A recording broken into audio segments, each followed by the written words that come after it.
大家好，我係阿俊，歡迎嚟到我嘅 channel。相信大家最近有睇新聞報道，都可能會留意到喺短短幾日之內，日本北海道連續發生咗2單涉及香港人自駕遊嘅嚴重交通意外，造成1死多傷。好多人都話日本嘅路比較闊，車流又比較少，日本人有禮讓喎，而且仲要同香港一樣係右軚，覺得日本揸車對比起香港揸車比較容易。有人仲話北海道係自駕天堂，但係點解接二連三都會出事嘅呢？我之前已經出過2段嘅影片，分享過外國旅客，特別係香港人喺日本自駕遊時發生意外嘅原因。今集嘅影片，我就會嘗試研究下北海道呢2單意外背後發生意外嘅原因，最後亦都會提供幾點實用嘅自駕保命建議。如果你又或者你身邊嘅朋友打算嚟日本自駕遊，記得要睇晒成段影片啊！可以前請記得訂閱我哋嘅 channel，like 同 share 呢段影片俾準備嚟日本自駕遊嘅朋友。有任何意見都歡迎喺下面留言俾我哋。首先我哋先了解一下呢2單意外發生嘅經過。第一單發生喺7月16號富良野平交道嘅意外，一架載有5名香港旅客嘅白色租賃車闖入咗呢個平交道，並且停咗喺路軌上面，遭到駛至嘅 JR 區間列車撞擊。事故就令到 JR 富良野線嘅部分路段停駛超過3個鐘，大概有300名旅客受影響。根據日本傳媒嘅報道，佢哋一家4口同埋一個朋友，年齡介乎10幾歲至50幾歲，5個人嘅傷勢都唔嚴重，冇生命嘅危險。列車嘅乘客同埋工作人員都冇受傷。咁根據當地嘅警方同埋 JR 北海道嘅初步調查，事發嘅時候呢個白色車輛係受困於平交道裏邊無法移動，而列車係按既定嘅路線行駛。咁當呢個 JR 列車途經上富良野町嘅平交道嘅時候呢，就收掣不及，撞到呢個白色嘅租賃車。第2單發生喺7月20號下晝，同樣亦都係富良野國道38號學田三居附近，一架載住香港一家4口嘅私家車同對頭嘅日本當地車輛發生迎面相撞，事故就導致副駕駛座嘅53歲香港婦人不幸身亡，而2架車合共亦都有6個人受傷。而當地嘅警方初步推斷，香港人駕駛嘅車輛係疑似越過中線逆線行駛。1個星期之內喺同一個地區發生咗2單涉及香港人嘅嚴重交通意外。咁我認為呢2單就絕非係單純嘅個別事件，背後可能係好多自駕嘅司機都好容易忽略嘅細節。首先我哋研究下第1單發生喺平交道嘅事故。喺香港呢，我哋係好少遇到呢啲咁嘅鐵路平交道，就算喺元朗天水圍嘅地方，橫過喺輕鐵嘅平交道嘅時候呢，只要遵守馬路上嘅交通燈就冇問題。但喺日本，平交道係非常之普遍，而根據日本嘅道路交通法第33條第1項，車輛通過平交道嘅時候呢，係必須喺平交道正前方，又或者喺停止線嘅正前方完全停止，並確認好安全之後呢，先可以前進。咁當我哋開到呢個平交道前呢，必須係一時停止大概3秒鐘，左右確定兩邊係冇火車經過啦，亦都要留意平交道嘅閘巴同埋警報器係冇啟動，先至可以安全通過。咁喺通過平交道之前呢，亦都要確保平交道前方冇塞車啦。如果前面有車輛阻礙嘅話，就需要繼續喺條白線前等候，就千祈唔可以喺平交道裏邊逗留。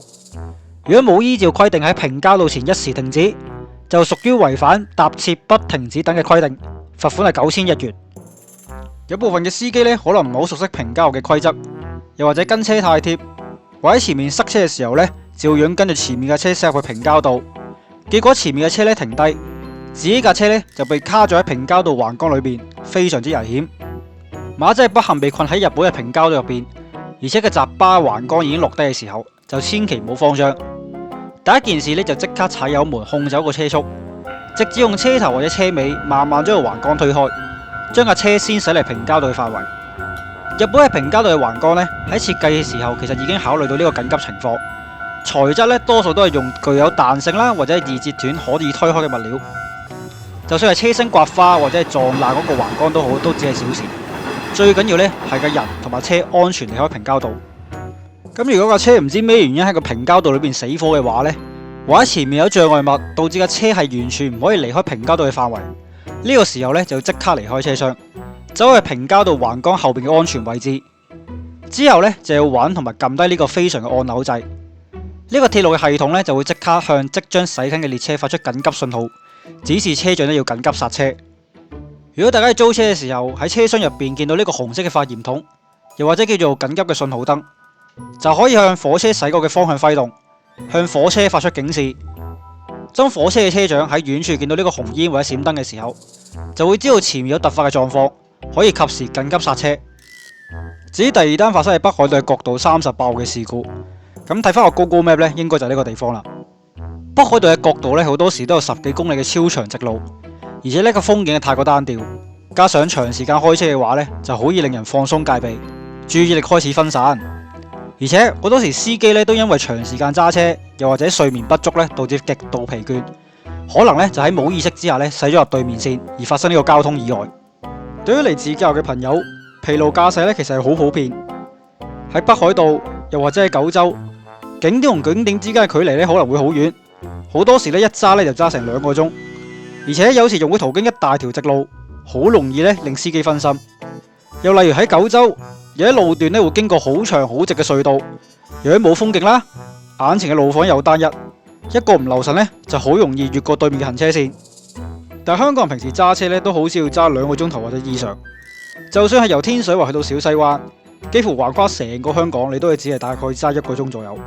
但係可能有啲朋友咧喺香港就只係駕司機，嚟到日本咧就好似變咗職業司機咁，喺日本一日開咧就開超過3-4個鐘。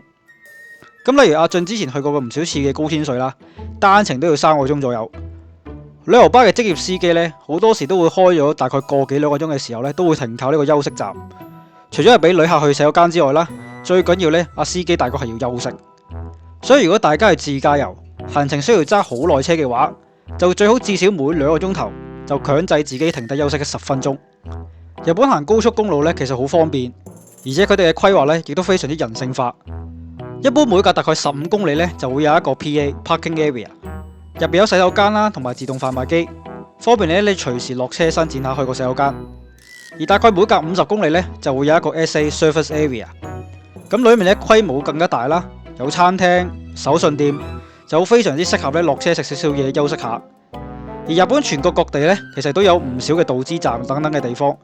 環境優美，亦都有好多嘢食，好多嘢買。仲可以係當一個景點行下。除咗頭先提到嘅路況太直同埋疲勞駕駛之外，我自己推測另一個可能性呢，就係司機開車嘅時候，可能因為睇導航而分心。大家可以試諗下，嚟到日本人生路不熟，司機可能行下咧都會想知道仲有幾耐到啦，又或者有冇行錯路咁。日本嘅車機導航系統好多時喺車輛行駛嘅期間呢係唔可以操作。咁呢個時候咧，有可能有啲司機咧會一邊睇呢個手機地圖啊，一邊揸車。但大家千祈唔好以為咧睇一眼導航就冇事喎。根據呢個日本道路交通法，司機開車期間專注畫面超過2秒嘅話咧，就可以已經構成呢個違法嘅分心駕駛。日本喺呢方面咧都罰得幾重，單喺一路開車一路睇導航，如果俾警察捉到嘅話咧，普通車係罰款18000yen。如果萬一因為睇導航而導致車輛偏離中線，甚至乎發生嚴重嘅交通意外呢，最高係可以判處1年嘅有期徒刑，或者係罰款30萬yen。所以記住，揸車睇導航係犯法之餘呢，更加係拎自己同對頭車嘅性命嚟交飛。咁大家最好呢，就喺旁邊有個副駕呢，可以幫手睇導航啦，提醒翻個路況，唔單止可以減輕司機嘅負擔，仲可以大大增加行車嘅安全。咁如果旁邊冇副駕幫忙嘅話呢，就可以將手機或者 GPS 嘅語音導航個聲量開到最大，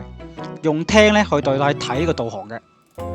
當然，以上都只係我嘅推測，具體嘅事故原因咧，都依然要等日本嘅警方最終嘅調查結果。咁我就分析完事故可能發生嘅原因。咁大家之後嚟日本自駕，到底要點做先可以避免發生意外呢？第一個呢，我就覺得最緊要係心態，大家絕對唔可以輕視日本嘅交通文化同道路安全。我知道有好多香港朋友覺得日本揸車比香港容易，甚至乎話北海道係自駕嘅天堂。但因為呢種心態之下，個人呢就好容易放鬆戒備，忽視咗海外自駕隱藏嘅風險。但事實上呢，日本嘅駕駛文化、行人優先嘅概念、道路標誌嘅細節，以至到係道路嘅規劃，都同香港有好大分別。希望大家嚟日本自駕嗰陣，一定要保持良好嘅駕駛心態，時刻注意風險。時刻要記住，安全永遠係第一位，寧願揸慢少少，睇清楚少少，都唔好因為一時大意而留下遺憾。第二就係出發之前必須做足功課，了解清楚日本嘅特有交通規則，特別係一時停止、橫過平交道嘅規則。我之前好多嘅影片咧都已經詳細分享過，希望大家臨出發之前咧可以了解多啲，千祈唔好交通燈都未識睇咧就嚟日本揸車。我知道有朋友去日本旅行安排行程嗰陣咧，就個個地方都想去，一日咧就最好排4-5個景點，就結果大部分時間咧都花喺揸車上面，由朝就開到晚，分分鐘咧仲辛苦過平時返工啊！但係大家諗下，我哋嚟日本自駕咧係想嚟放鬆，唔係嚟返工嘅。所以安排行程嗰陣咧，就強烈建議大家每日嘅總車程最好控制喺3至4個鐘裏邊，單程唔好超過1個半至2個鐘頭。